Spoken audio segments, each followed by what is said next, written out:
Good morning, everybody. Just finishing up a 3 mile run. Again, beautiful morning, just watching the sunrise over the lake here.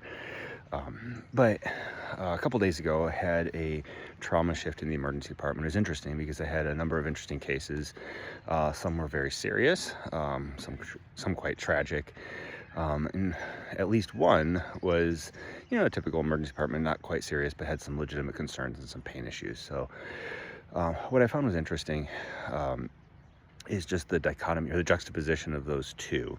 And without getting into specific details, having to deal with just the tragedy that comes with, living in a broken world, but then also dealing with the unmet expectations of those who have the luxury of having those unmet expectations. And I guess the takeaway is this, like I can oftentimes get upset when, someone complains about their wait time or the fact that we're not attending to their needs, knowing what's going on, right? And in this situation, I wasn't upset as much as just grieved and sad, partly for the loss and the suffering that was being experienced elsewhere in the department, but also just for the lack of context that this particular individual had that drove some of these conversations. And so I think the takeaway for us in the emergency department or people who are frontline providers is our job puts us in the way of suffering routinely, which is a huge blessing to be able to see that.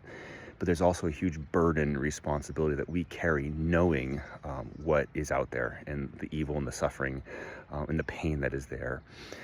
And so as a response, that should not necessarily drive us towards bitterness or cynicism, but drive us towards empathy and compassion and just patience for those who are also suffering as we go through life. So that's the thought. Get out there, get after it, get running. See you guys. Bye.